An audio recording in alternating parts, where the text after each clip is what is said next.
ഇന്നത്തെ ഒരു വലിയൊരു പ്രോബ്ലം എന്ന് പറയുന്നത് നമുക്ക് യേശുവുമായിട്ടുള്ള ആ റിലേഷനിലേക്ക് നമ്മൾ കടന്നു വരുന്നില്ല. യേശുവിലേക്കുള്ള റിലേഷനിലേക്ക് കടന്നു വരുന്നില്ല. അതൊരു വലിയ വിഷയം. അതുകൊണ്ട് ആ ഒരു വിഷയം ആ റിലേഷൻ ഉണ്ടാകണം. നമുക്ക് ആ റിലേഷൻ ഇല്ലാതെ നമുക്ക് റിലേഷൻ ഇല്ലെങ്കിൽ ഓട്ടോമാറ്റിക്കായിട്ട് ഇത് റിലീജിയനായി പോകും. That is a big problem. ഇന്നിപ്പോൾ സഭകളിൽ പലപ്പോഴും നടക്കുന്നത് നമ്മുടെ റിലീജിയന്റെ ഭാഗമാവുകയാണ്. ഞാൻ ഈ കുറച്ച് നാൾ മുമ്പ് ഒരു പ്രാവശ്യം ഇങ്ങനെ പറഞ്ഞു, എൻ്റെ സാക്ഷ്യം പറയുകയാണെങ്കിൽ എനിക്ക് ഇപ്പോൾ പറയാൻ പറ്റുന്ന ഒരു കാര്യമേ ഉള്ളൂ. 45 വർഷം മുമ്പ് മർത്തോമാ സമുദായത്തിൽ നിന്നും പെന്തക്കോസ്ത് സമുദായത്തിലേക്ക് വരുവാൻ ഇടയായെന്ന് എനിക്കിപ്പോൾ പറയാൻ പറ്റുന്നു. അല്ലാതെ എന്താ ഉള്ളത്? സമുദായത്തിൽ നിന്ന് വ്യത്യസ്തമായി എന്തുണ്ട് സഭകളിൽ നിന്ന്? സഭകൾ സമുദായമാകുമ്പോൾ അവിടെ റിലീജിയനേ ഉണ്ടാകത്തുള്ളൂ. നമുക്ക് ശരിക്കും ആവശ്യമുള്ളത് റിലീജിയൻ അല്ല, റിലേഷനാണ്. റിലേഷൻ ഇല്ലാത്തതിൻ്റെ പ്രശ്നം ഭയങ്കരമായിട്ട് നമ്മുടെ സഭകളിൽ ഉണ്ടാകുന്നുണ്ട്. യേശു നമ്മളെ ആരാണെന്ന് ചോദിച്ചു കഴിഞ്ഞാൽ നമുക്കൊരു ആൻസർ ഇല്ലാത്ത സ്റ്റേജിലേക്ക് വന്നിരിക്കുകയാണ്. ഞാൻ പലപ്പോഴും ആളുകളോട് ചോദിക്കാറുണ്ട്, who is Jesus to you? യേശു നിങ്ങൾക്ക് ആരാണ്? പലപ്പോഴും കിട്ടുന്ന ഉത്തരം ഭയങ്കര രസകരമാണ്. അവർ പറയുന്നത് തെറ്റൊന്നുമല്ല. ബ്രദറെ, ഞാൻ 6 മാസം പോലും ജീവിക്കത്തില്ലെന്ന് ഡോക്ടർമാർ വിധി എഴുതുക. ഇപ്പൊ 6 കൊല്ലം കഴിഞ്ഞു. എനിക്ക് ആരാ സൗഖ്യം തന്നു അറിയത്തില്ലേ? കർത്താവാണ് എനിക്ക് സൗഖ്യം തന്നത്. എന്നാ ഞാൻ പറയും, എൻ്റെ പൊന്നു സഹോദര, ഞാൻ ചോദിച്ച ചോദ്യം അതല്ല. യേശു നിങ്ങൾക്ക് എന്ത് ചെയ്തു എന്നല്ല ഞാൻ ചോദിച്ചത്. ഞാൻ ചോദിച്ചത് യേശു നിങ്ങൾക്ക് ആരാണ് എന്നാണ്. അത് ബ്രദറെ, 20 കൊല്ലം വാടക വീട്ടിൽ താമസിച്ചതാണ്. കർത്താവ് എനിക്ക് നല്ല ഒന്നാന്തരം ഒരു വീട് തന്നു. ഞാൻ ഇതൊന്നും അല്ല ഞാൻ ചോദിച്ചത്. ഞാൻ ചോദിച്ചത് എന്താണ്? യേശു നിങ്ങൾക്ക് ആരാണ്? അപ്പൊ ജോലി തന്ന കാര്യം പറയും, അല്ലെ അങ്ങനെയുള്ള ചില്ലറ കാര്യങ്ങളുള്ള കാര്യം. അപ്പോൾ അത് പറയുന്നതിനകത്ത് തെറ്റുള്ള ഇല്ലെന്നുള്ളതല്ല. ഇതൊന്നും അല്ല റിലേഷൻ എന്ന് പറയുന്നത്. യേശു നിങ്ങളുടെ ആരാണെന്ന് ചോദിച്ചു കഴിഞ്ഞാൽ ഹൃദയത്തിന്റെ ആഴത്തിൽ നിന്ന് കൃത്യമായിട്ടുള്ളൊരു ഉത്തരം പറയാൻ നിങ്ങൾക്ക് കഴിയുന്നില്ലെങ്കിൽ, ഞാൻ സജി പാസ്റ്ററോട് പറഞ്ഞൊരു കാര്യമാണ്. അപ്പൊ നമ്മളിപ്പം ബൈബിൾ ക്വിസ് നടത്തുന്നൊന്നും നല്ല കുഴപ്പമൊന്നുമില്ല. പക്ഷേ ഈ ബൈബിൾ ക്വിസിന് സമ്മാനം വാങ്ങിക്കാൻ വേണ്ടിയല്ല വേറെ ദിവസം വായിക്കേണ്ടത്, പഠിക്കേണ്ടത്. നമ്മൾ പിള്ളേരെ സൺഡേ സ്കൂളിൽ വാക്യം പറയിക്കുമല്ലോ ഇവിടെ, ഇല്ലേ? സൺഡേ സ്കൂളിൽ വാക്യം പറയണം. പക്ഷേ ആ പറയുന്ന വാക്കുകൾ ഇവരുടെ ജീവിതത്തിൽ പ്രാവർത്തികമായിട്ടുണ്ടോ? കൊച്ചു പറയുന്നു, യഹോവ എൻ്റെ ഇടയിലാകും, എനിക്ക് കൊണ്ടുണ്ടാകില്ല. നമ്മൾ നാളെ പിള്ളേരെ കൊണ്ട് പറയിക്കാതിരിക്കൊന്നും വേണ്ട. പക്ഷെ എൻ്റെ ചോദ്യം, യഹോവ അവൻ്റെ ഇടയനാണോ? പിള്ളേരുടെ കാര്യം പോട്ടെ, വലിയവരുടെ കാര്യം എടുക്കും. യഹോവ എൻ്റെ ഇടയനാകുന്നു എന്ന് നമ്മൾ പറയുമ്പോൾ യഹോവ ഇടയനല്ലാതെ പറഞ്ഞാൽ ഒരു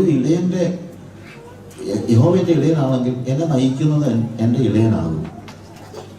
വഴിവിട്ട് അവൻ നടത്തുന്ന വഴി വിട്ട് ഇടത്തോട്ടോ വലത്തോട്ടോ മാറാതെ അവൻ്റെ ആ ഷെപ്പേർഡ് സ്റ്റാഫ് നോക്കി അവനെ മാത്രം, എൻ്റെ കണ്ണുകൾ അവനിൽ മാത്രം പതിച്ചുകൊണ്ട് നടക്കുമ്പോൾ മാത്രമേ യഹോവ എൻ്റെ ഇടയനാകുന്നു എന്ന് ഞാൻ പറയുന്നതിനകത്ത് അർത്ഥം ഉണ്ടാകുള്ളൂ. അല്ലാതെ നമുക്ക് പറയാം. ഞാനിന്ന് പറഞ്ഞൊരു കാര്യം ഉണ്ടാകും, നമ്മളെ മിക്ക പാട്ടുകൾ നമ്മൾ പാടുന്നത് ഒന്നും അറിയാതെയാണ്. ഈ പാടുന്ന പാട്ട് ഒന്നുകൂടൊന്ന് പാടിയാൽ നമുക്ക് പലപ്പോഴും പാടാൻ പറ്റാതെ വരും. അല്ല, നമുക്കത് ഒന്നുകൂടെ പാടത്തില്ലല്ലോ. ഞാനൊരു വീട്ടിലിങ്ങനെ ചെന്നപ്പോൾ വൈകുന്നേരം ഒരുമിച്ചിരുന്ന് പ്രാർത്ഥിക്കാമെന്ന് വെച്ച് അവരുടെ കുടുംബ പ്രാർത്ഥനയ്ക്ക് ഞാൻ ഇരുന്നപ്പോഴത്തേക്ക് കുടുംബമായിട്ട് ഇവരൊരു പാട്ട് പാടി ഭയങ്കര ആരാധന. കൈയൊക്കെ കൊട്ടി അവസാനമായപ്പോഴത്തേക്ക് അന്യഭാഷയല്ലാതെ വേറെ ഒന്നുമില്ല. പാട്ട് പാടി നിർത്തി കഴിഞ്ഞപ്പോൾ ഞാൻ ചോദിച്ചു, ഇപ്പൊ നമ്മൾ ഇത് പാട്ടാ പാടിയത്? പെട്ടെന്ന് അവരിങ്ങനെ ആലോചിക്കുന്നു, എന്താ പാടിയത്? I am not joking. നടന്ന സംഭവമാണ്. കാരണം പാട്ടൊക്കെ പോയി, നമ്മൾ ആ താളത്തിനും ആ എക്സ്റ്റസിയിലും രസിക്കാൻ തുടങ്ങി. എന്താ പാടിയെന്നുള്ളത് നമ്മൾ മറന്നുപോയി. പഴയ പാട്ടുകളൊക്കെ എനിക്ക് ഭയങ്കര ഇഷ്ടമാണ്. പഴയ പാട്ടുകൾ നമുക്കും ഇഷ്ടമാണ്. വേണമെങ്കിൽ അതും നമ്മൾ പാടും. ഇപ്പൊ പിന്നെ പഴയ പാട്ടുകൾ കുറവാണ് പാടുന്നത്. ഒരു പരിധി വരെ പറഞ്ഞു കഴിഞ്ഞാൽ പഴയ പാട്ട് പാടണമെങ്കിൽ അസാമാന്യമായ തൻ്റെ ഇടം വേണം, അല്ലാതെ പാടാനാണ് പറ്റുന്നില്ല. പാടുകയാണെങ്കിൽ സത്യമായിട്ട് പാടണം. ലോകം വേണ്ട, എനിക്കൊന്നും വേണ്ട, എൻ്റെ താതൻ്റെ സന്നിധി ചെന്നാൽ മതി. നമ്മൾ പാടും. ലോകം വേണ്ടായോ? ഒന്നും വേണ്ടായോ? താതൻ്റെ സന്നിധി ചെന്നാൽ മതിയോ? നിത്യതയുടെ ദർശനത്തിലാണോ നമ്മൾ ജീവിക്കുന്നത്? ഇല്ലെങ്കിൽ ഈ പാട്ട് പാടുന്നതിനകത്ത് എന്താ അർത്ഥം? എഡബ്ല്യൂസ് പറഞ്ഞതുപോലെ ക്രിസ്ത്യാനികൾ കള്ളം പറയുന്നതിനേക്കാൾ കൂടുതൽ കള്ളം പാടുകയാണ്. നമ്മുടെ പാട്ടുകൾ മിക്കപ്പോഴും കള്ളത്തരമാണ്. അവിടെ എന്താ സംഭവിക്കുന്നതെന്ന് അറിയാമോ? എന്തുകൊണ്ടാണ് കള്ളം പാടുന്നത്? ബിക്കോസ് നമുക്ക് റിലേഷൻ ഇല്ലാത്തതുകൊണ്ട്. യേശുവായിട്ട് എന്ത് റിലേഷനാണ് നമുക്കുള്ളത്? നമ്മുടെ സഭകളൊക്കെ ഒന്ന് ആലോചിച്ച് നോക്കി, എന്ത് റിലേഷൻ. ഒരു വെള്ളിയാഴ്ച നമ്മളിവിടെ ആരാധിക്കാൻ വരുന്നു, നമ്മളിവിടെ വന്ന് കൂട്ടം കൂടുന്നു, തിരിച്ചു പോകുന്നു. അതിനിടയ്ക്ക് നമ്മൾ പാട്ട് പാടുന്നു, പിള്ളേർ വാക്യം പറയുന്നു. ഈ പറയുന്ന ഒന്നും പാട്ട് പാടുന്നതും തെറ്റല്ല, വാക്യം പറയുന്നതൊന്നും തെറ്റല്ല. പക്ഷെ റിലേഷൻ ഇല്ലാതെ ഇത് നടത്തിക്കൊണ്ട് എന്താ കാര്യം? Who is Jesus to me? യേശു എനിക്ക് ആരാണ്? യേശു എനിക്ക് ആരാണ് എന്ന് പറയാൻ എൻ്റെ ഐഡന്റിറ്റി, ആ ഒരു ഐഡന്റിറ്റി നമ്മൾ ആരാണെന്നുള്ളൊരു ബോധ്യം, അതിനൊരു ഐഡന്റിറ്റി കണ്ടെത്തി. ഒരു പരിധി വരെ ജീവിതത്തിലെ ഏറ്റവും അത്യന്താപേക്ഷിതമായ കാര്യം നമുക്ക് ഒരു ഐഡന്റിറ്റി ഉണ്ടാകുക എന്നുള്ളതാണ്. ഐഡന്റിറ്റി ഇല്ലാത്ത ഒരാള് എപ്പോഴും ഐഡന്റിറ്റി ഉണ്ടാക്കാനായിട്ട് പരിശ്രമിച്ചുകൊണ്ടിരിക്കും. എന്താണെന്നറിയാം, ഈ പിള്ളേരൊക്കെ ഈ ചെത്തി നടക്കുക, മുഖത്തെല്ലാം പെയിന്റ് അടിച്ച് നടക്കുക, വണ്ടി മോട്ടോർ ബൈക്ക് വീല് ചെയ്ത് നടക്കുക, ബഹളങ്ങൾ ഉണ്ടാക്കുക. എന്താ അതിൻ്റെ കാര്യം എന്നറിയാമോ? അവൻ ആരാന്നുള്ളൊരു ബോധ്യമില്ല. പിന്നെ അവൻ ആരെങ്കിലും ആകാനുള്ള പരിശ്രമമാണ്, അല്ലെങ്കിൽ അവള് ആരെങ്കിലും ആകാനുള്ള ഒരു പരിശ്രമമാണ് ഈ കാണിക്കുന്നതെല്ലാം. ഈ അണിഞ്ഞൊരുക്കവും മറ്റുള്ള കാര്യങ്ങളും എല്ലാം എന്തിനാണെന്നറിയാമോ? സ്വയമായി എൻ്റെ ഐഡന്റിറ്റിയെ കുറിച്ച് എനിക്ക് ബോധ്യമില്ലാത്തവൻ ഞാൻ വേറെ ആരെങ്കിലും ആകാൻ പരിശ്രമിച്ചു. That is A thing. എനിക്കൊരു ഐഡന്റിറ്റി അത്യാവശ്യമാണ്. അതില്ലാതെ ഒരു മനുഷ്യന്റെ ദുരന്തമാണ്. പണ്ട് ഷോപ്പനോവർ എന്ന് പറഞ്ഞൊരു ഫിലോസഫർ ഉണ്ടായിരുന്നു. ഷോപ്പനോവർ അയാൾ ഭയങ്കര ഫിലോസഫറാണ്. അയാൾ ചിന്തിച്ച് ഒരു പാർക്കിൽ പോയി ഇരുന്ന് ചിന്തിച്ചുകൊണ്ടിരിക്കുകയായിരുന്നു. പുള്ളി രാത്രി ഈ പാർക്ക് അടച്ചെല്ലാം അടച്ചിട്ടും പുള്ളി ഈ കാര്യം അറിഞ്ഞൊന്നുമില്ല. പുള്ളി അവിടെ നിന്ന് കഴിഞ്ഞപ്പോൾ ഒരു പോലീസുകാരൻ വന്നിട്ട് ചോദിച്ചു, ഹു ആർ യു? പിന്നെ ഷോപ്പനോവർ പറയാം, that's the very same question I was asking to myself for the last 40 years. കഴിഞ്ഞ 40 കൊല്ലമായിട്ട് ഈ ചോദ്യമായി ഞാൻ എന്നോട് ചോദിച്ചുകൊണ്ടിരിക്കുന്നു, ഹു ആം ഐ? ശരിക്കും പ്രോബ്ലം ഇതാ. We do not know who we are. നമുക്കറിയില്ല നമ്മൾ ആരാണെന്ന്. ഞാൻ ആരാണെന്നുള്ള എൻ്റെ ഐഡന്റിറ്റി ഞാൻ കണ്ടെത്തണം. ആ ഐഡന്റിറ്റി ഇല്ലാതെ ജീവിക്കുന്ന ഒരു വ്യക്തി ദുരന്തമാണ്. അയാളുടെ ലൈഫ് എന്ന് പറയുന്നത് ഒരു ദുരന്തമാണ്. ഐഡന്റിറ്റി പല രീതിയിൽ നമ്മൾ കണ്ടെത്തും. ഞാൻ എൻ്റെ ചെറിയ പ്രായത്തിൽ ഞങ്ങളുടെ വില്ലേജിൽ കൂടെ നടക്കും, ഗ്രാമത്തിലൂടെ നടക്കുമ്പോൾ ആളുകൾ കുഞ്ഞെ നീ ഏതാടാ? ഞാൻ പറഞ്ഞു, ഞാൻ വട്ടപ്പാറ വേയിച്ചാൻ്റെ മോൻ. ഓ, വേയിച്ചാൻ്റെ മോനാണ്. മോനെ വേയിച്ചാൻ എങ്ങനെ ഉണ്ട്? ഞങ്ങൾ നമ്മൾ ഭയങ്കര കൂട്ടാം, ഭയങ്കര സന്തോഷം. അപ്പം ഞാൻ ചിന്തിച്ചു, ഓ ഇത്രയും വലിയൊരു ഐഡന്റിറ്റി എനിക്ക് ഒരിക്കലും കിട്ടാൻ. അപ്പം ഞാൻ എൻ്റെ ഐഡന്റിറ്റി കണ്ടെത്തിയത് എൻ്റെ അപ്പൻ്റെ പേരുമായിട്ട് ബന്ധപ്പെടുത്തിയ. പക്ഷെ ഞങ്ങൾ ഇവിടുന്ന് 3 കിലോമീറ്റർ ഉള്ളൂ കോഴഞ്ചേരി ടൗൺ. കോഴഞ്ചേരി ടൗണിൽ ചെന്ന് ഒരാൾ എന്നോട് ചോദിക്കാന്ന് വെച്ചു, മോനെ കൊച്ചനെ നീ ഏതാളാ എന്ന് ചോദിച്ചു കഴിഞ്ഞാൽ ഞാൻ വട്ടപ്പാറ വേയിച്ചാൻ്റെ മോൻ. വട്ടപ്പാറ വേയിച്ചാണ്, അയാളാരാ? അപ്പോഴാണ് ഞാൻ മനസ്സിലായത് എൻ്റെ അപ്പൻ്റെ ഐഡന്റിറ്റി 3 കിലോമീറ്ററേ ഉള്ളൂ. അപ്പൊ എനിക്കൊരു പുതിയ ഐഡന്റിറ്റി കണ്ടെത്തിയാലേ പറ്റൂ. കാര്യം എൻ്റെ അപ്പൻ്റെ പേരുമായിട്ട് ബന്ധപ്പെടുത്തിയ ഐഡന്റിറ്റി എനിക്ക് അത്രയേ ഉള്ളൂ. അപ്പൊ ഞാൻ പുതിയൊരു ഐഡന്റിറ്റി കണ്ടെത്താനായിട്ട് പരിശ്രമിക്കും. അങ്ങനെ ഓരോ പിന്നെ പഠിക്കുന്ന കോളേജിന്റെ പേരിൽ, ഇപ്പം ഞാൻ SP കോളേജിൽ പഠിച്ചുകൊണ്ടിരുന്ന സമയത്ത് എവിടെയെങ്കിലും പോകുമ്പോൾ ആൾക്കാർ ചോദിക്കും, അല്ലെങ്കിൽ കിടങ്ങറൊക്കെ ഞാൻ ചുമ്മാ സൈക്കിളിലൊക്കെ പോകുമ്പോൾ ആൾക്കാർ ചോദിക്കും, ആരാ നിങ്ങളാരാ? അവിടെ ഞാൻ SP കോളേജിൽ പഠിക്കുകയാണ് ഞങ്ങൾ പറഞ്ഞു കഴിഞ്ഞാൽ. പിന്നെ അവിടുത്തെ കാലത്ത് SP കോളേജിൽ പഠിക്കുന്ന പിള്ളേരോട് ഒരു ബഹുമാനമൊക്കെ ഉണ്ടാവുണ്ട്. എന്ന് വെച്ച് കഴിഞ്ഞാൽ വലിയ ബഹളത്തിലൊന്നും പോകാത്ത കുഴപ്പമില്ലാത്ത പിള്ളേരാണെന്നുള്ള ചിന്ത, ജെന്റിൽമെൻ എന്നുള്ളൊരു കാഴ്ചപ്പാടുണ്ട്. അപ്പോൾ അതുകൊണ്ട് അന്ന് ഞാൻ ചിന്തിച്ചു അതാ നല്ല ഐഡന്റിറ്റി. പക്ഷേ കേരളം വിട്ടാൽ ആൾക്കാർ അറിയാവുന്നതൊക്കെ. പിന്നെയാണ് ഞാൻ ജേർണലിസം ചെയ്തു, എഴുത്തുകാരൻ എന്നുള്ള ഐഡന്റിറ്റി. അപ്പോൾ എഴുത്തുകാരൻ എന്നുള്ള ഐഡന്റിറ്റി നമ്മുടെ നാട്ടിലൊക്കെ ഒരുമാതിരി നല്ല ബഹുമാനമൊക്കെ ഉള്ള ഐഡന്റിറ്റി. അപ്പോൾ ഞാൻ ഇത് നല്ല ഐഡന്റിറ്റിയാണ് നമുക്ക്. അങ്ങനെയൊക്കെയാണ് ഒരിക്കൽ ഞാൻ പഞ്ചാബിൽ ഈ പാകിസ്ഥാനിൻ്റെ അടുത്തുള്ള ഒരു ചർച്ചിൽ എന്നെ കൊണ്ട്, അവിടുത്തെ അഗാപ്പെ ബൈബിൾ കോളേജിൻ്റെ പ്രിൻസിപ്പളായിരുന്നു പുള്ളിക്കാരൻ, എന്നെ കൊണ്ട് ഇങ്ങനെ അന്ന് അവിടെ പഠിപ്പിക്കുന്ന ഒരാളാണ്. അപ്പോൾ എന്നെ പോയി കഴിഞ്ഞാൽ ഒരു ചർച്ചിൽ പോയി. ചർച്ചിൽ പോയപ്പോൾ അവിടുത്തെ പാസ്റ്ററോടില്ല, അമ്മച്ചി മാത്രമേ ഉള്ളൂ. അപ്പോൾ അമ്മച്ചിക്ക് എന്നെ അറിയത്തില്ല. അപ്പോൾ അമ്മച്ചിയോട് ഈ എൻ്റെ കൂടെ ഉണ്ടായിരുന്ന ബൈബിൾ ടീച്ചർ, ബൈബിൾ കോളേജ് പഠിപ്പിക്കുന്ന ആൾ പറഞ്ഞു, ആൻറ്റി സച്ചിനെ അറിയത്തില്ലേ, സച്ചിനൊരു എഴുത്തുകാരനാണ്. പിന്നെ ആൻറ്റി പറഞ്ഞു, ഓ മോനെ നീ ഇപ്പം വന്ന് നന്നായി. ഞാൻ കുറച്ചുകൂടെ ചെറിയ പ്രായമാണ്.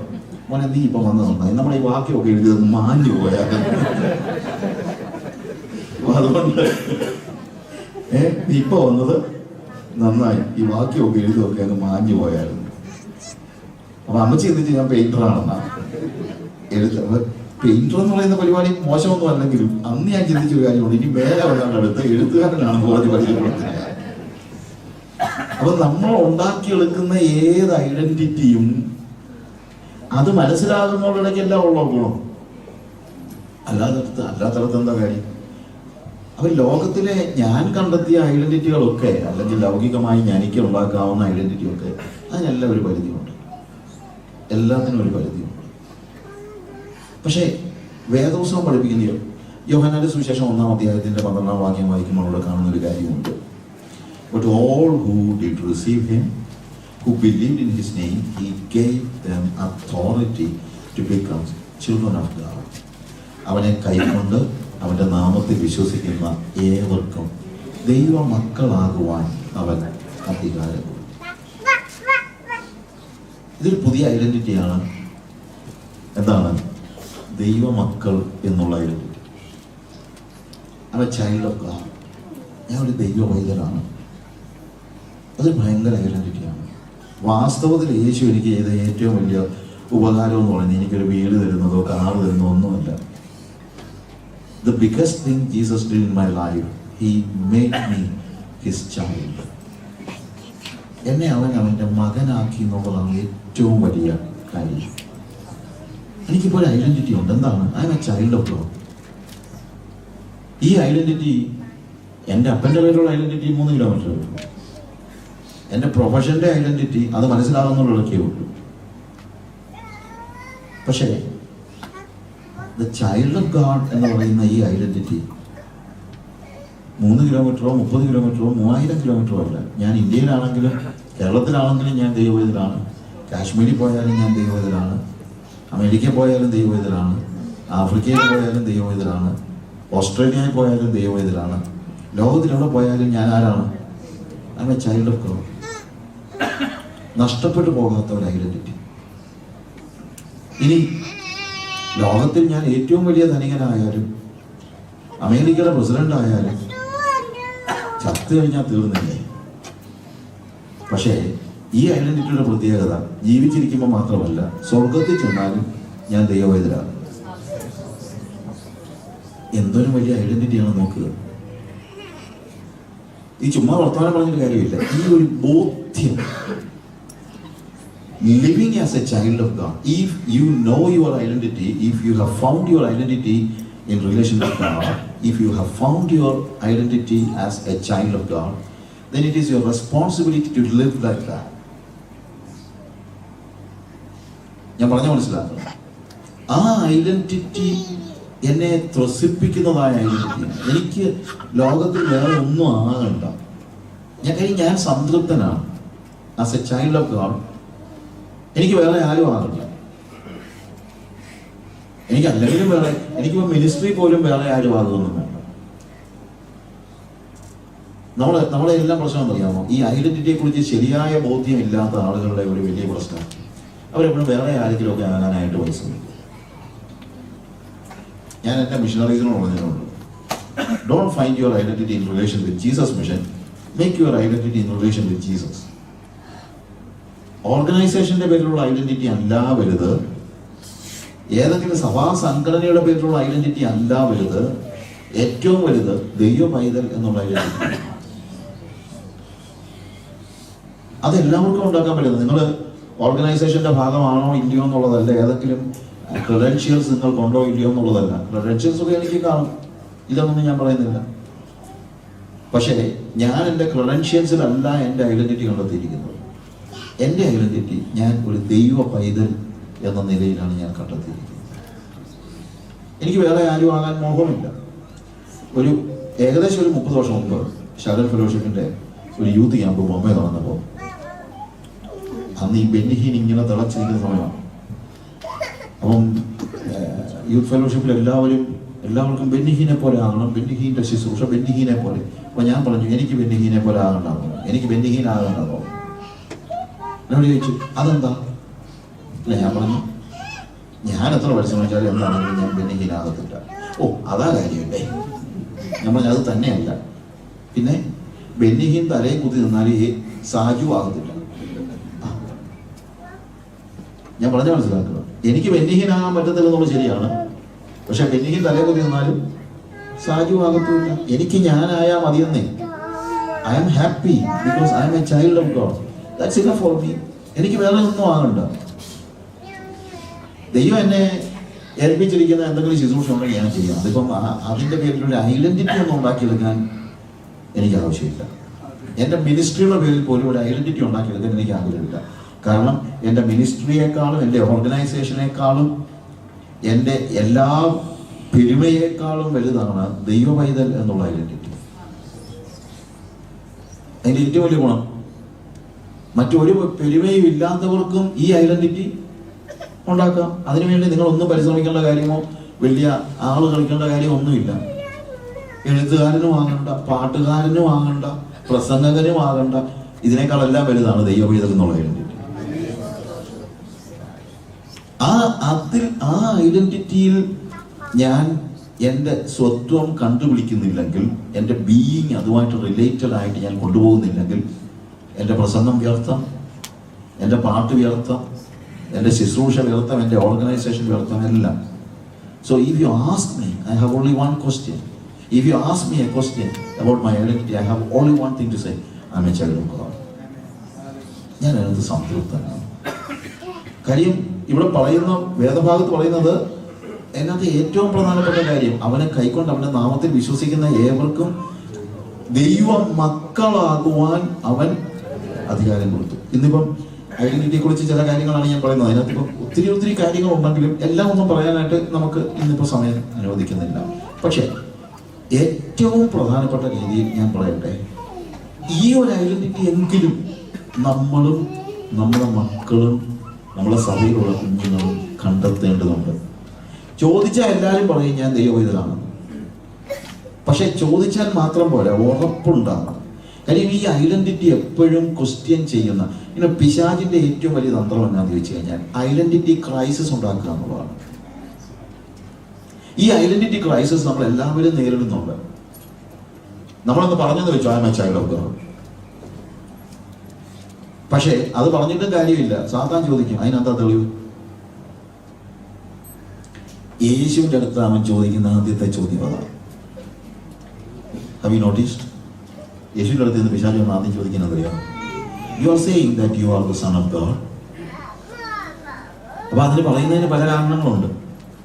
ഒന്ന്, മത്തായിയുടെ സുവിശേഷം നമ്മൾ വായിക്കുമ്പോൾ നമ്മൾ മനസ്സിലാക്കാൻ പറ്റുന്നത്, ദാവീദിന്റെ പുത്രനായ അബ്രഹാമിന്റെ പുത്രനായ ദാവീദിന്റെ പുത്രനായ യേശു ക്രിസ്തുവിന്റെ വംശാവലി. അപ്പോൾ അബ്രഹാം ദൈവത്തിന്റെ പുത്രനാണ്, ദാവീദ് അബ്രഹാമിന്റെ പുത്രനാണ്. അപ്പോൾ പിതൃത്വം ആത്യന്തികമായി ആരിലാണ് വരുന്നത്? യേശുവിലാണ്, ദൈവത്തിലാണ്. ആ ദൈവത്തിൽ നിന്ന് ദൈവത്തിന്റെ പുത്രൻ എന്നുള്ള ഐഡന്റിറ്റിയിലേക്ക് മത്തായി മുഴുവൻ സമയങ്ങളിലും പറയുന്ന കാര്യം ഇതാണ്. എന്നിട്ട് അവന്റെ സ്നാനത്തിന്റെ സമയത്ത് സ്വർഗത്തിൽ നിന്നും എന്തുണ്ടായി? അറ്റസ്റ്റേഷൻ ഉണ്ടായി. എന്താണ്? ഇവൻ എൻ്റെ പ്രിയപുത്രൻ, ഇവനിൽ ഞാൻ പ്രസാദിച്ചിരിക്കുന്നു. ഐഡന്റിറ്റിക്ക് പിന്നെ എന്തോ വേണം? ഇത്രയും, അതായത് ഒരു സ്വർഗീയ ശബ്ദം കേട്ട് ദൈവപുത്രനാണെന്ന് യേശുവിന് അറിയാമായിരുന്നു. അത് തന്നെയല്ല, സ്വർഗത്തിൽ നിന്നൊരു ശബ്ദം പോലും കേട്ടിട്ടും പിശാച് അവനോട് ചോദിക്കുന്ന ആദ്യത്തെ ചോദ്യം എന്തറിയാമോ? If you are the son of God. കണ്ടോ, Satan is trying to put an identity crisis in the mind of Jesus. യേശുവിൻ്റെ മനസ്സിൽ അവൻ്റെ ഐഡൻറ്റിറ്റിയെ കുറിച്ച് ഒരു ഒരു വേവറിങ് അല്ലെങ്കിൽ A kind of confusion. Am I a child of God? ഇത് പിശാച് എപ്പോഴും നമ്മുടെ ജീവിതത്തിൽ ആത്മാർത്ഥതയോട്, അല്ലാത്തവർക്ക് ഒരു പ്രശ്നമില്ല കേട്ടോ. എൻ്റെ പ്രശ്നം ദൈവമക്കളായവരെ കുറിച്ച് തന്നെയാണ്. അല്ലാതെ ദൈവമക്കളാണെന്ന് പറഞ്ഞ് നടക്കുന്ന ഒത്തിരി പേര് നമ്മുടെ കൂട്ടത്തിലുണ്ട്. അവരെ കുറിച്ചല്ല ഞാൻ പറയുന്നത്. Even though we are the children of God, Satan will put always doubt about our sonship. If you are the son of God, നീ ദൈവത്തിന്റെ പുത്രനാണെങ്കിൽ, ചോദിക്കാൻ കാര്യമുണ്ട്, ദൈവത്തിന്റെ പുത്രനാണെങ്കിൽ നിനക്ക് പിന്നെ ഈ why you should suffer hunger? അങ്ങനെയാണെങ്കിൽ പിന്നെ നിനക്ക് എന്തിനാ വിശക്കുന്നത്? നീ എന്തിനാ വിശക്കുന്നത്? If you are the son of God, നീ പിന്നെ എന്തിനാ വിശന്നിരിക്കുന്നത്?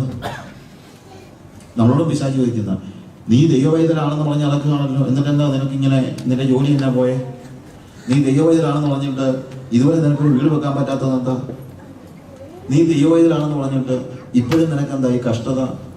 നീ ദൈവവൈദ്യരാണെന്ന് പറഞ്ഞിട്ട് ഈ രോഗം എന്നാ മാറാത്തത്? നീ ദൈവവൈദ്യരാണെന്ന് പറഞ്ഞിട്ട് നിന്റെ കൊച്ചിനെന്നാ ഇങ്ങനെ? പിശാചിന്റെ വലിയൊരു തന്ത്രമാണ് നമ്മൾ ദൈവവൈദ്യരാണെന്നുള്ള ചിന്തയെ തകർത്ത് കളയത്തക്ക രീതിയിൽ അവൻ ഇടപെട്ടുകൊണ്ടിരിക്കുന്നു. നമുക്കൊക്കെ ഉണ്ടാകുന്ന പ്രശ്നമല്ല ഇത്. Am I right? ഈ ചോദ്യം പിശാച് എപ്പോഴും നമ്മളോട് ചോദിക്കുന്ന ചോദ്യമാണ്. If you are the son of God, then why you should suffer hunger? Why can't you just turn these stones into loaves of bread? നിനക്ക് എന്തുകൊണ്ട് ഈ കല്ല് അപ്പമായി തീരാൻ കൽപ്പിച്ചുകൂടാ? അത് നടന്നാൽ നമുക്ക് എന്ത് ഉറപ്പാക്കാം? നീ ദൈവത്തിന്റെ പുത്രനാണെന്ന് ഉറപ്പാക്കാം. ഇത് ഇന്നത്തെ ഒരു വലിയ പ്രശ്നമാണ്. ഒരാൾ ദൈവവൈദ്യരാണോ ഇല്ലയോ എന്നൊക്കെ നമ്മൾ അറിയുന്നത് അത്ഭുതം നടക്കുന്നതാണ്. നീ പ്രാർത്ഥിക്കും, അത് അപ്പോൾ തന്നെ നടന്നാൽ നിനക്ക് ഉറപ്പാക്കാം നീ ദൈവത്തിന്റെ മകനാണെന്ന്. അല്ലെ പിന്നെന്താ ഉറപ്പ്?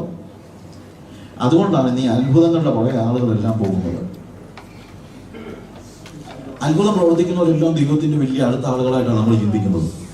അതിനകത്ത് 95% വെറും കള്ളത്തരമാണ്. ഈയിടെ ആഫ്രിക്കയിൽ ഒളിക്കുന്ന ആരാണ്ടെ ഉയർപ്പിച്ചു, ആൽഫ് ലുക്കാവോ. എനിക്ക് തന്നെ അത്ഭുതം തോന്നി. എന്ത് മലയാളികളുണ്ടെന്നറിയാമോ ഈ ആൽഫ് ലുക്കാവയുടെ അനുയായികൾ? പോലീസ് വിളിച്ചു, എല്ലാം അറിയാമോ? സഭയിലെ വെളുക്കനെ അഭിനയിപ്പിച്ചതാണ്. I am not joking. ഇതെല്ലാം ഈ മീഡിയയിൽ കിടപ്പുണ്ട്.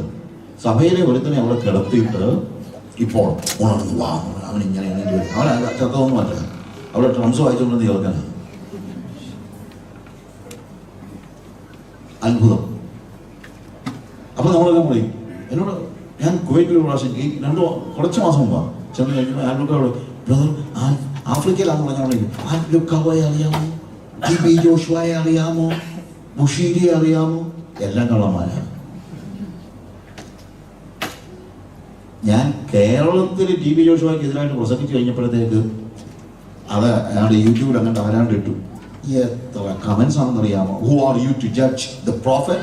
Do you know you are going to suffer? You will be cursed. TB ജോഷുവയെ കുറിച്ച് ഞാൻ എന്തോ പറഞ്ഞെന്ന് പറഞ്ഞു. വിളിക്കുന്നവരും കാണും ചിലപ്പോൾ TB ജോഷുവയുടെ അനുയായി. I am not joking. ഞാൻ വെറുതെ പോയി. കാര്യം എന്ന് വെച്ച് കഴിഞ്ഞാല് മലയാളികൾ ഇയാളുടെ വളരെ ഇത്രയും, ഞാനിപ്പോൾ ഇത്ര 11 വർഷമായിട്ട് ആഫ്രിക്കയിൽ ഉള്ളതുകൊണ്ട് എനിക്ക് കൃത്യമായിട്ട് അറിയാം ഇവരുടെ ഓരോരുത്തരുടെയും കള്ളത്തിലുണ്ടാവും. ബുഷീരി എന്നറിയാമോ? നമ്മളുടെ ഒരു മനസ്സാണ് നമ്മൾ ചിന്തിക്കുന്നത് അത്ഭുതം നടക്കുന്നിടത്ത് ദൈവമുണ്ട്. പിന്നെ അങ്ങനെയാണെങ്കിൽ ഇവരെല്ലാം കാണിക്കുന്നതിനേക്കാളും വലിയ അത്ഭുതം അവിടുത്തെ ദുർമന്ത്രവാദികൾ നടത്തുന്നുണ്ട്. ഞാൻ പറഞ്ഞ മനസ്സിലാക്കണം. എന്താണ് what is the proof that we are children of God? യേശു പറഞ്ഞു it is not a miracle. പിന്നെന്താണ്? ഞാൻ കല്ലപ്പമായി തീർന്ന കൽപ്പിച്ച് കല്ലങ്ങോട്ട് അപ്പമായാൽ ഉടനെ ഞാൻ ദൈവപുത്രനാണെന്ന് പറയാമെന്നാണ് നീ പറയുന്നത്. എനിക്ക് അതിന്റെ ആവശ്യമില്ല. Why? Because every word that proceeds from the mouth of the Lord enlivens me. എന്താ എന്റെ പ്രൂഫ്? എന്റെ പ്രൂഫ് എന്റെ പിതാവുമായിട്ടുള്ള കമ്മ്യൂണിക്കേഷനാണ്. ഞാൻ പറഞ്ഞ മനസ്സിലായോ? എനിക്കറിയാം ഞാൻ ദൈവപുത്രനാണെന്ന്. കാര്യം എന്താ? Because my Father speaks to me, I hear it, and that becomes life. അതാണ് പുത്രനാണെന്നുള്ളതിന്റെ തെളിവ്. എന്ത്? കമ്മ്യൂണിക്കേഷൻ. അപ്പനോട് വർത്തമാനം പറയുന്ന പിള്ളേർക്ക് വേറെ സംശയങ്ങളൊന്നുമില്ല. അപ്പനുമായിട്ട് കമ്മ്യൂണിക്കേഷൻ ഉണ്ടെങ്കിൽ, ശരിയായ നിലയിലുള്ള കമ്മ്യൂണിക്കേഷൻ ഉണ്ടെങ്കിൽ വേറെ തെളിവൊന്നും വേണ്ട. നിങ്ങൾ ദൈവമകനാണെന്നോ മകളാണെന്നോ വേറെ തെളിവിൻ്റെ ഒന്നും ആവശ്യമില്ല. പക്ഷേ എൻ്റെ ചോദ്യം, എത്ര പേർക്ക് ദൈവവുമായിട്ട് കമ്മ്യൂണിക്കേഷൻ ഉണ്ട് നമ്മുടെ സഭയിൽ? How many people speak to God? പ്രാർത്ഥിക്കും, പ്രാർത്ഥനയോ ആൻഡ് ഹിയർ ഫ്രം ഗോഡ്. അങ്ങോട്ട് പ്രാർത്ഥിക്കുന്ന മാത്രമല്ല, ഇങ്ങോട്ട് എത്ര പേര് കേൾക്കുന്നുണ്ട്? That is a question. എന്നാൽ ഞാൻ ബ്രദർ, ഇക്കാലത്ത് അങ്ങനെ ദൈവം സംസാരിക്കുമോ? ദൈവം എന്നും സംസാരിക്കും. കാര്യം God is the same yesterday today and for ever. നമ്മൾ കേൾക്കുന്നില്ലെന്നുള്ളത്. അവിടുത്തെ വല്യപ്പനും ഉണ്ടായിരുന്നു. വല്യപ്പൻ്റെ പരാതി, വല്യമ്മയ്ക്ക് ചെവി കേൾക്കത്തില്ല. ഡോക്ടറെ അടുത്ത് ഇപ്പോഴല്ല, ഒത്തിരി കാലം മുമ്പാണ്. അവൻ ഡോക്ടറെ അടുത്ത് പോയപ്പം ഡോക്ടർ പറഞ്ഞു, അപ്പച്ചാ നമുക്ക് ഈ അമ്മച്ചയുടെ ഹിയറിംഗ് എബിലിറ്റി എത്രയുണ്ടെന്നൊന്ന് ടെസ്റ്റ് ചെയ്യാം. ഇന്നിപ്പം വേറെ മെഷീൻസ് ഒക്കെ ഉണ്ട്. അതുകൊണ്ട് അപ്പച്ചൻ വിചാരിക്കും, അപ്പച്ചൻ അങ്ങ് ദൂരെ നിന്ന് ഇങ്ങോട്ട് വരുമ്പോൾ എന്തെങ്കിലും ഒന്ന് ചോദ്യം. അപ്പോൾ അമ്മച്ചി എപ്പോഴാണ് റെസ്പോണ്ട് ചെയ്യുന്നതെന്ന് അറിയാമല്ലോ. അപ്പോൾ ഹിയറിംഗ് എബിലിറ്റി നോക്കുമെന്ന് അറിയാമല്ലോ. അപ്പച്ചൻ 50 അടി ദൂരെ നിന്ന് ചോദിച്ചു, ഇല്ല രാവിലെ ബ്രേക്ക്ഫാസ്റ്റിന് എന്നാ? ഉത്തരവില്ല. 30 അടി മാറി എന്നിട്ട് ചോദിച്ചു, രാവിലത്തെ ബ്രേക്ക്ഫാസ്റ്റിന് എന്നാ? ഉത്തരവില്ല. 20 അടി മാറി എന്ന് ചോദിച്ചു, രാവിലെ ബ്രേക്ക്ഫാസ്റ്റിന് എന്നാ? ഉത്തരവില്ല. 10 അടി മാറി എന്നിട്ട് ചോദിച്ചു, രാവിലെ ബ്രേക്ക്ഫാസ്റ്റിന് എന്താ? ഉത്തരവില്ല.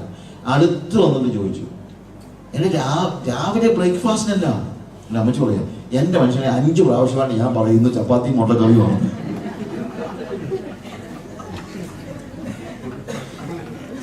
എന്തോ സംഭവം. അപ്പച്ചന് ചെവി കേൾക്കത്തില്ല. അമ്മച്ചി വർത്തമാനം പറയുന്നുള്ളൂ, പക്ഷെ അപ്പച്ചൻ കേൾക്കുന്നില്ല. പക്ഷെ അപ്പച്ചന്റെ വരാതെ അമ്മച്ചിക്ക്. ഇതുപോലെ നമ്മൾ ഇക്കാലത്ത് സംസാരിക്കുമോ? ദൈവം സംസാരിക്കുന്നുണ്ട്, പക്ഷെ കേൾക്കണം. അത് കേൾക്കണമെങ്കിൽ റിലേഷൻ, റിലീജിയൻ പോരാ.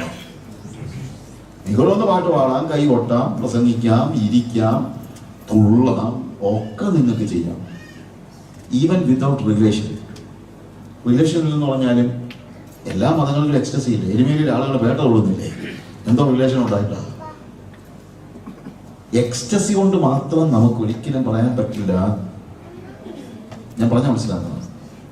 റിലേഷനിൽ നിന്ന് എന്തെങ്കിലും എക്സ്റ്റസി ഉണ്ടായിക്കോട്ടെ, പക്ഷെ എക്സ്റ്റസിയിലൂടെ റിലേഷൻ ഉണ്ടാകുന്നില്ല. That's a big thing.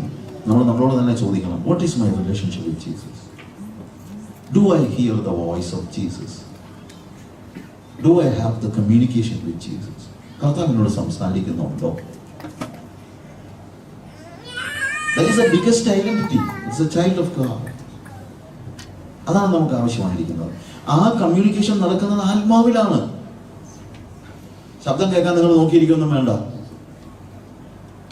ചിലർ പറയുന്നത്, ഞാനൊരു ശബ്ദം കേട്ടെങ്കിൽ കേട്ടോട്ടെ, അതിപ്പോൾ വലിയ പ്രശ്നമൊന്നുമല്ല. മിക്കപ്പോഴും ഈ ശബ്ദം കേൾക്കുന്നത് എപ്പോഴാണെന്നറിയാമോ? ആത്മാവിൽ സംസാരിക്കാൻ കഴിയാതെ വരുമ്പോഴാണ് ശബ്ദം കേൾക്കുന്നത്. എങ്ങനെയാണ്? റോമാലേഖനം 8-ാം വാക്യത്തിൽ നാം, അല്ലെങ്കിൽ 15 മുതൽ, നാം പിന്നെയും ഭയപ്പെടേണ്ടതിന് ദാസ്യത്വത്തിന്റെ ആത്മാവിനല്ല, നാം അബ പിതാവേ എന്ന് വിളിക്കുന്ന പുത്രത്വത്തിന്റെ ആത്മാവിനെ അത്രേ പ്രാപിച്ചത്. അബ, ഈ അബ എന്ന് വിളിക്കുന്ന അബ ഫാദർ, 2 വാക്കുണ്ട്. അബ ഫാദർ, രണ്ടിന്റെ അർത്ഥം അബ എന്ന് തന്നെയാണ്, അല്ലെങ്കിൽ ഫാദർ എന്നാണ്. പക്ഷെ എന്താണ് ഈ 2 വാക്ക് ഉപയോഗിക്കുന്നത്?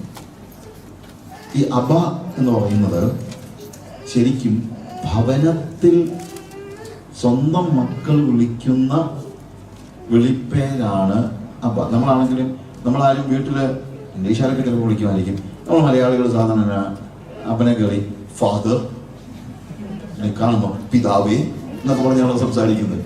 അല്ലല്ലോ. നമ്മൾ പപ്പ, അപ്പച്ച എന്നൊക്കെ, അല്ലെങ്കിൽ നമ്മൾ അപ്പ എന്നൊക്കെ നമ്മൾ വിളിക്കും, ഡാഡി എന്നൊക്കെ വിളിക്കും. അതുപോലെയുള്ള വിളിയാണ് അബ എന്നുള്ളത്. അതിൻ്റെ അർത്ഥം എന്നാ? ആ റിലേഷന്റെ ആധിക്യമാണ്. It is not an official relation. നമ്മുടെ സഭയുടെ വലിയ നേതാവ് ആരെങ്കിലും ഇവിടെ വന്നിരിക്കുകയാണെന്ന് വെച്ചു, അപ്പോൾ നമ്മൾ ചോദിക്കണം, പ്രിയ പിതാവിനോട് ഒരുമിച്ച ഇന്ന് ഞങ്ങൾക്ക് എന്നൊക്കെ നമ്മൾ പറയും. എന്ന് വെച്ചുകൊണ്ട് വീതം ചോദിക്കാൻ ചെല്ലല്ലോ. അതൊക്കെ കേട്ടാൽ ചപ്പച്ചടങ്ങ് പോകും. മനസ്സിലായോ? അങ്ങനത്തെ വിളിയല്ല അബ എന്ന് വിളിക്കുന്നത്. അബ എന്ന് വിളിക്കുന്നത് സ്വന്തം മക്കൾ അപ്പനെ ഓമനിച്ച് വിളിക്കുന്ന വിളിയാണ്. അവിടെയാണ് റിലേഷൻ. നമ്മൾ വീണ്ടും ഭയപ്പെടേണ്ടതിന് ദാസ്യത്വത്തിന്റെ ആത്മാവിനെ അല്ല, നാം അബ പിതാവെ എന്ന് വിളിക്കുന്ന പുത്രത്വത്തിന്റെ ആത്മാവിനെ അത്രേ പ്രാപിച്ചത്. Do we have that kind of relationship with Jesus? ഇല്ലെങ്കിൽ നമ്മൾ ഈ പറയുന്നത് എന്താ അർത്ഥം? അതാണ് ഞാൻ പറയാനുള്ള കാര്യം. ഇന്ന് ഈ റിലേഷൻ നമുക്ക് പലപ്പോഴും നഷ്ടപ്പെട്ടിരിക്കുന്നത് വലിയ ഒരു പ്രോബ്ലമായിട്ട് നമ്മൾ മനസ്സിലാക്കിയേ പറ്റുള്ളൂ. We need to understand. നാം അതിന്റെ 16ാമത്തെ വാക്യത്തിൽ പറയുന്നത്, നാം ദൈവത്തിന്റെ മക്കൾ എന്ന് ആത്മാവ് താനും ആത്മാവോട് സാക്ഷ്യം പറയുന്നു. ഇതെങ്ങനെയാണ് നമ്മൾ അറിയുന്നത്? It is in the spirit. Spirit to spirit communication ആണ്. That is the most important thing. ശബ്ദം കേൾക്കുന്നത് വലിയ കാര്യമൊന്നുമല്ല. ശബ്ദം പലപ്പോഴും കേൾക്കുന്ന എപ്പോഴാണെന്നറിയാമോ? ആത്മാവും തമ്മിലുള്ള കമ്മ്യൂണിക്കേഷൻ അത്ര ക്ലിയർ അല്ലെങ്കിൽ ചിലപ്പോൾ ശബ്ദം കേൾപ്പിക്കും. നമ്മൾ ചിന്തിക്കുന്ന ശബ്ദം വലുതെന്ന്. ഞാൻ ജേർണലിസം കഴിഞ്ഞപ്പോൾ എൻ്റെ ചേട്ടൻ എന്നോട് പറഞ്ഞു, അന്ന് പുള്ളി ഇന്ത്യക്ക് കൊടുത്ത അങ്ങനെ ഞാനൊരു നല്ല പൊസിഷനാണ്, നിനക്ക് ജോലി ഇവിടെ വേണമെങ്കിൽ ഞാൻ വാങ്ങിച്ചു തരാം. ഇനി അല്ല പത്രം നിന്റെ തലയ്ക്ക് വിളിച്ചു ഇനി വളരെ കോമ്പറ്റീഷൻ ആണെന്ന് എനിക്കറിയാം, ഇപ്പോൾ ഒരു പത്രത്തിൽ കടന്ന് നിനക്ക് ബുദ്ധിമുട്ടില്ല. അപ്പോൾ എനിക്കാണെങ്കിൽ പുറത്തും പോകണ്ട, പത്രത്തിലും കയറണ്ട, ഞാൻ പത്രമായിട്ടൊക്കെ ബന്ധമുണ്ടെങ്കിലും എനിക്കൊരു ജോലിക്ക് കയറാൻ ആഗ്രഹമില്ല, എനിക്ക് എങ്ങനെ ഭർത്താവിൻ്റെ വേല ചെയ്താൽ മതി. പക്ഷെ പ്രശ്നം എന്താണെന്ന് വെച്ച് കഴിഞ്ഞാൽ വിളിയില്ല. അപ്പം ഞാനിങ്ങനെ ചങ്ങനാശ്ശേരിയിൽ ഒരു ഹോട്ടലിൻ്റെ മുറിയെടുത്ത് ഒരു 2 ആഴ്ച അവിടെ താമസിച്ചു. എന്നും പ്രാർത്ഥിക്കുകയും ഭയങ്കര പ്രാർത്ഥനയാണ്, കർത്താവ് എന്നെ ശബ്ദം കേൾപ്പിക്കണേ. ഞാൻ ഒരു ശബ്ദവും കേൾക്കുന്നില്ല. അപ്പോൾ അങ്ങനെയൊക്കെ ഞാനെന്ന് പാസ്റ്റർ കെസിയുമായിട്ട് വളരെ ക്ലോസ് ആണ്. വെച്ചാണ് ഞാനിങ്ങനെ പറഞ്ഞു, വെച്ചാൽ what I need is a voice from God. ദമസ്കോസിന്റെ വഴിവാതിൽ വെച്ച് പൗലോസ് കേട്ട ആ ശബ്ദം, അതുപോലൊരു ശബ്ദം, that makes him stand for God for all his lifetime. അപ്പോൾ ബേജാനോട് പറഞ്ഞു, സാജു ഒരു കാര്യം മനസ്സിലാക്കണം, Paul was an intelligent fellow. ആ ഒരു ശബ്ദത്തെ എപ്പോൾ വേണമെങ്കിലും he could explain it away as a hallucination. പക്ഷെ അതല്ലായിരുന്നു പൗലോസിന്റെ ഉറപ്പ്. ഞാൻ ആത്മാവിൽ ആരാധിക്കുന്ന ദൈവം എനിക്ക് സാക്ഷി. അത് ഞാൻ ഓർത്തു. അപ്പൊ എനിക്ക് മനസ്സിലായി, ശബ്ദം കേൾക്കുന്നതിനേക്കാളും വരുന്നത്, ശബ്ദം കേട്ടാലും ഞാൻ പറയും, ചിലപ്പം ബുദ്ധിപരമായിട്ട് ഞാൻ പറയും, അത് ചിലപ്പോൾ ഞാനിങ്ങനെ ഉറക്കത്തിൽ എന്താ. പക്ഷെ സ്പിരിറ്റിൽ എനിക്കുള്ള ആ കൺവിക്ഷൻ, അത് കൺവിക്ഷനാണ്. മറ്റേത് ഞാൻ ചിലപ്പം ദൈവശബ്ദം ആയിരിക്കും എന്ന് പറയുന്നത് കൺക്ലൂഷനാണ്. പക്ഷെ ഇതല്ല, കൺവിക്ഷൻ, അത് ആത്മാവിലുണ്ടാകുന്നതാണ്. അതുകൊണ്ട് ദൈവം എന്നോട് സംസാരിക്കുമ്പോൾ എനിക്ക് കൺവിക്ഷൻ ഉണ്ട്. അതുണ്ടാകണമെങ്കിൽ ആത്മാവും നാം ദൈവത്തിന്റെ മക്കളെന്ന് ആത്മാവ് താനും ആത്മാവോട് സാക്ഷ്യം പറയുന്നു. അതാണ് ഉറപ്പ്. അല്ലാതെ രാത്രി ഞാൻ കണ്ണടച്ചപ്പോൾ ഇരുട്ട് കണ്ടെന്ന് പറയുന്നൊന്നും അല്ല ഉറപ്പ്. കണ്ണടച്ച പിന്നെ ആരാണെങ്കിലും ഇരുട്ടല്ല കാണത്തുള്ളൂ. അല്ലെങ്കിൽ ഒരു വെട്ടം കണ്ടു, അതിന്റെ പാലരോട് കൊല്ല പോയതായിരിക്കും. ഞാൻ പറഞ്ഞ മനസ്സിലാക്കണം. അങ്ങനെ വെട്ടം കാണത്തില്ലെന്ന് ഞാൻ പറയുന്നില്ല. പൗലോസ് കണ്ടില്ലേ? പൗലോസ് കണ്ടത് എപ്പോഴാ? ആത്മാവും ദൈവത്തിന്റെ ആത്മാവും അവന്റെ ആത്മാവും തമ്മിലുള്ള ക്ലോസ് അസോസിയേഷൻ വരുന്നതിന് മുമ്പാണ് അവനത് കണ്ടത്. എനിക്കറിയാം നിങ്ങൾ കൺഫ്യൂസ്ഡ് ആണെന്ന് ഇപ്പൊ കേൾക്കുമ്പോൾ തന്നെ. കാര്യം നമ്മളെ വിളിച്ച ചിന്ത ഇതൊക്കെയാണ്. പക്ഷെ അതിനേക്കാൾ വലുതാണ് സ്പിരിറ്റ് ടു സ്പിരിറ്റ് കമ്മ്യൂണിക്കേഷൻ. അതിനപ്പുറത്തെ ബന്ധമാണ്. അവിടെ എന്താണ് ആ ബന്ധം ഉണ്ടാകാൻ കാര്യം? അബ പിതാവേ എന്ന് വിളിക്കുന്ന ബന്ധം. ആ റിലേഷൻ നമുക്കുണ്ടോ? ഇന്ന് രാത്രി നമ്മളൊന്ന് ചോദിച്ചേ, do I have that kind of relationship? എനിക്ക് അന്ന് യേശുവിനെ കെട്ടിപ്പിടിക്കാൻ പറ്റുമോ? ഡിയൽ മോഡി പറഞ്ഞൊരു കാര്യമുണ്ട്, പ്രേരണയെ കുറിച്ച് പറഞ്ഞപ്പോഴത്തേക്ക് അദ്ദേഹം പറഞ്ഞൊരു കാര്യമാണ്. ഒരു സ്വതന്ത്രം എഴുതിക്കൊണ്ടിരുന്നപ്പോഴത്തേക്ക് പുള്ളിയുടെ മോൻ പോൾ വന്ന് കഥ വന്ന് ചെറുതായിട്ട് തുറന്ന് ഇങ്ങനെ ഹി വാസ് പീപ്പിങ് ഇങ്ങനെ പൊളിഞ്ഞു നോക്കി. അങ്ങനെ മുടി ചോദിച്ചു, Paul what you want? Nothing daddy. പിന്നെ അവൻ അവിടെ നിൽക്കുക. അപ്പം മോഡി പിന്നെ എഴുതിക്കൊണ്ടിരിക്കുക, വൈകിട്ടത്തെ പ്രസംഗം പ്രിപ്പയർ ചെയ്യുക. കുറച്ച് കഴിഞ്ഞപ്പോൾ ഇവൻ ഇച്ചിരി ഒക്കെ തുറന്നു. Paul, what do you want? Nothing, Daddy. മോളി പിന്നെ എഴുതിക്കൊണ്ടിരുന്ന കൂട്ടത്തിൽ ഇവരെ തീർന്നറിയാമോ? കഥ തുറന്ന് അകത്തങ്ങ് കയറി. Paul, tell me, you want some chocolate? No, Daddy. Then, nothing, Daddy. കുറച്ച് കഴിഞ്ഞപ്പോൾ ഇവൻ വന്ന് മുട്ടി ഒരുപ്പി നിൽക്കാൻ തുടങ്ങി. Paul, tell me, what do you want? എന്താ വേണ്ടത് നിനക്ക്? Nothing, Daddy. ചില ഞാൻ മടി കയറിയിരുന്നു. എന്നെ ചോദിച്ചു, Paul, tell me, what do you want? Nothing, Daddy. Then why did you come? I just want to see you. I just want to touch you. അതാ യേശുവും നമ്മളും തമ്മിൽ ഉണ്ടാകേണ്ട ബന്ധം. അല്ല ഞാൻ പറഞ്ഞു, യേശുവിനെ കെട്ടിപ്പിടിച്ചൊക്കെ കിടന്ന് ഉറങ്ങാൻ പറ്റണം. പക്ഷെ how many of we have that kind of relationship? ഞാൻ ഒരിക്കൽ ദമോയിൽ പ്രസംഗിച്ച് കഴിഞ്ഞപ്പോഴത്തേക്ക് ഞങ്ങളൊരു മിഷനറിയുടെ ഒരു മോനുണ്ട്. അവൻ്റെ അടുത്ത് വന്നിങ്ങനെ ഉരുമി എന്ന് ചോദിച്ചു, ഞാൻ എന്നെ കെട്ടിപ്പിടിച്ചോട്ടെ? കാര്യം അവൻ്റെ ഹൃദയം മുഴുവൻ അവൻ എനിക്ക് തരിക. അതുകൊണ്ട് യേശുവിനെ നമ്മൾ ഫിസിക്കലി വി ആർ നോട്ട് എന്തോ എംപ്രൈസ് ചെയ്യുന്ന കാര്യമല്ല ഞാൻ പറഞ്ഞത്. അങ്ങനെ യേശു ഒരു യാഥാർത്ഥ്യമാണോ നമുക്ക്? അവിടെയാണ് ഞാൻ എൻ്റെ ഐഡന്റിറ്റി കണ്ടെത്തുന്നത്. അത് എത്ര പേര് എക്സ്പീരിയൻസ് ചെയ്യുന്നുണ്ട്? ഇതിനെക്കുറിച്ചുള്ള വലിയ സ്റ്റഡീസ് ഒന്നും അല്ല ആവശ്യം. നമ്മുടെ വല്യമ്മച്ചിമാരും ഒക്കെ വലിയ സ്റ്റഡീസ് ഒന്നും നടത്തുന്നില്ല. പക്ഷെ അവർ യേശുവിനെ കെട്ടിപ്പിടിച്ച് നടന്ന ആളുകളാണ്. അവർ യേശുവിന്റെ ശബ്ദം കേട്ടവരാണ്. നമുക്കിന്ന് തിയോളജി ഒത്തിരി കൂടിയിട്ടുണ്ട്, പഠിത്തം ഒത്തിരി കൂടിയിട്ടുണ്ട്, എല്ലാം അനലൈസ് ചെയ്യാൻ നമുക്കറിയാം. പക്ഷേ നമ്മുടെ ബന്ധം നഷ്ടപ്പെട്ടിട്ടുണ്ട്. നാം ദൈവത്തിന്റെ ആത്മാവെന്ന് ആത്മാവ് താനും നമ്മോട് സാക്ഷ്യം പറയുന്നു. അബ്ബാ പിതാവേ എന്ന് വിളിക്കാൻ, അബ്ബാ എന്ന് വിളിക്കാൻ നമുക്ക് പറ്റുന്നുണ്ടോ? സോഴ്സിനായ ഞങ്ങളുടെ പിതാവേ എന്നൊക്കെ പറയാൻ നമുക്ക് ഈസിയാണ്. പക്ഷെ can we call him അബ്ബാ?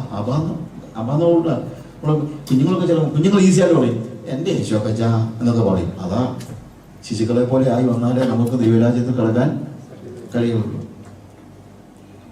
അവര് വളരെ സിൻസിയറായ ടൈപ്പിലാണ് പറയുന്നത്. എന്ത് യേശുപ്പച്ച? അവരുടെ ആവശ്യങ്ങളൊക്കെ കൂടുതലായിട്ട് അവർ പറയും. നമുക്ക് പേടിയാണ്.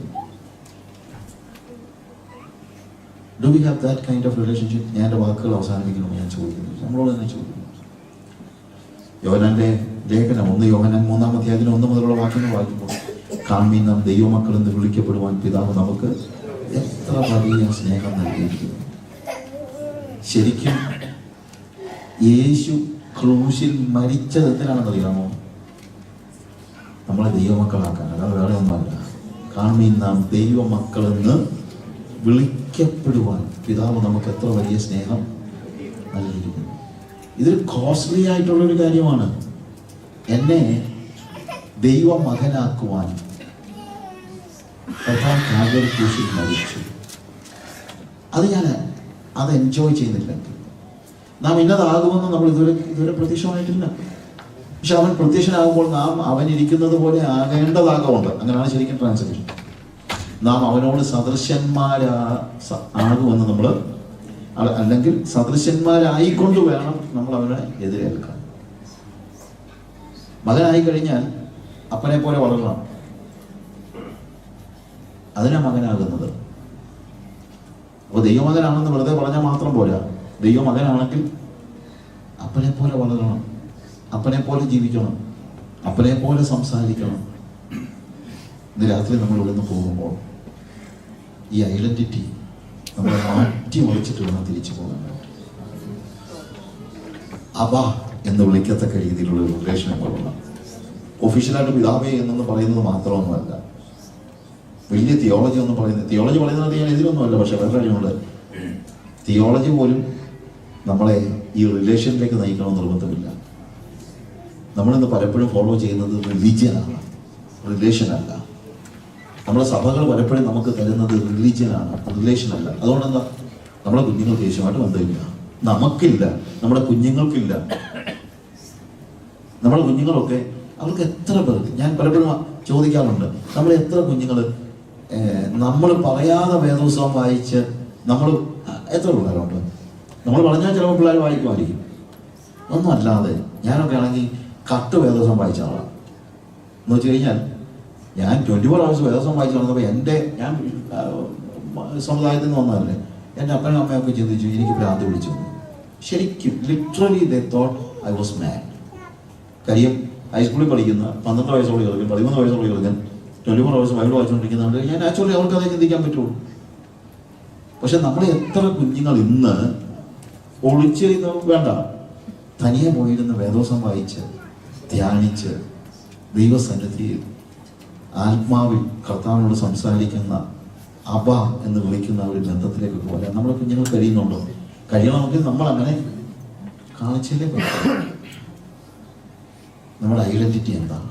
What is our identity? Religion അല്ല നമുക്ക് ആവശ്യം, റിലേഷനാണ്. എന്താണ് relation? First relation. God has given us an identity as the child of God. ദൈവ മക്കളാകുവാൻ, കാരണം നാം ദൈവ മക്കൾ എന്ന് വിളിക്കപ്പെടുവാൻ പിതാവ് നമുക്ക് എത്ര വലിയ സ്നേഹം നൽകിയിരിക്കുന്നു. അങ്ങനെ തന്നെ നാം ആകുന്നു. മക്കളെ പോലല്ല. ചിലപ്പോൾ നമ്മുടെ പിള്ളേരുടെ കൂട്ടുകാരൊക്കെ വരുമ്പോൾ നമ്മൾ വീട്ടിൽ വരുമ്പോൾ പറയും, കുഞ്ഞെ നീ എനിക്ക് എൻ്റെ മോളെ പോരാന്ന് അല്ലേ? പക്ഷെ യേശു അങ്ങനല്ല പറയുന്നത്, യു ആർ മൈ സൺ. മകനെ പോലല്ല, ഞാൻ മകനാണ്. മകനെ പോലാണെങ്കിൽ അബാന്ന് വിളിക്കത്തില്ല. അബാന്ന് വിളിച്ചാൽ റിയൽ ചിൽഡ്രനാണ്, റിയൽ സണ്ണാണ്. ഹല്ലേലൂയ. കണ്ണുകളൊക്കെ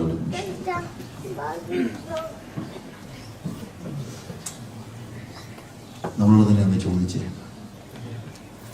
പെന്തക്കോസ്ത് സമുദായത്തിലാണോ നമ്മൾ, അതോ യേശുവുമായിട്ടുള്ള റിലേഷൻസാണോ? നമ്മൾ ശരിക്കും അബ എന്ന് വിളിക്കത്തക്ക രീതിയിലുള്ള ആ പുത്രത്വം പ്രാപിച്ചിട്ടുണ്ടോ? ദൈവത്തിന്റെ ആത്മാവ് എൻ്റെ ആത്മാവോട് കമ്മ്യൂണിക്കേറ്റ് ചെയ്യുന്ന നിലയിലുള്ള ഡീപ്പായിട്ടുള്ള ഒരു റിലേഷൻ എപ്പോഴും എന്നോട് സംസാരിച്ചു. ആ മോഡിയുടെ മകൻ അവൻ പറയുന്നു, ഐ ഡോണ്ട് നീഡ് എനിത്തിങ്. നമ്മൾ ദൈവസന്നിധി ചെല്ലുന്നത് തന്നെ എന്തെങ്കിലുമൊക്കെ ചോദിക്കാനാണ്, എന്തെങ്കിലും ആവശ്യങ്ങളുമായിട്ടാണ്. അതൊന്നും ഇല്ലാതെ, ഒരാവശ്യവും ഇല്ലാതെ ദൈവത്തിന്റെ സന്നിധി ചെന്നിട്ട്, അപ്പ ഞാനൊന്ന് കണ്ടോട്ടെ, I just want to see what you are doing, I just want to enjoy your presence, അപ്പൊ ഞാനൊന്ന് കെട്ടിപ്പിടിച്ചോട്ടെ എന്നൊക്കെ ചോദിക്കത്തക്ക നിലയിൽ ഒരു റിലേഷൻ നമുക്കുണ്ട്. ഇല്ലെങ്കിൽ ഇന്ന് നമ്മൾ വലിയ അഭിനയിക്കേണ്ട കാര്യമൊന്നുമില്ല. നിങ്ങൾ ഹൃദയത്തിൽ തന്നെ ഉണ്ട്, കർത്താവേ എനിക്ക് പലപ്പോഴും ആ റിലേഷന്റെ ആഴത്തിലേക്ക് പോകാനായിട്ട് കഴിയുന്നില്ല. റിലീജിയൻ എന്നെ ഒത്തിരി കണ്ണ് കുരുടാക്കി കളഞ്ഞു കർത്താവ്. ഇനിയില്ല, എനിക്ക് എൻ്റെ ആത്മാവിനോട് നിന്റെ ആത്മാവ് സംവദിക്കുന്നു. അതാണ് തെളിവെന്ന് ഞാൻ മനസ്സിലാക്കുന്നത്. അത്ഭുതമല്ല, അത്ഭുതം നടക്കുന്നൊക്കെ നടക്കട്ടെ, പക്ഷേ അത്ഭുതം കൊണ്ടല്ല ഞാൻ അറിയുന്നത് ഞാൻ നിന്റെ മകനാണെന്ന്. പ്രത്യുത every word that proceeds from your mouth, നിന്റെ വായിൽ നിന്ന് പുറപ്പെടുന്ന ഓരോ വാക്കും എൻ്റെ ഉള്ളിൽ എത്തുന്ന അതെന്നെ ജീവിപ്പിക്കുന്നു.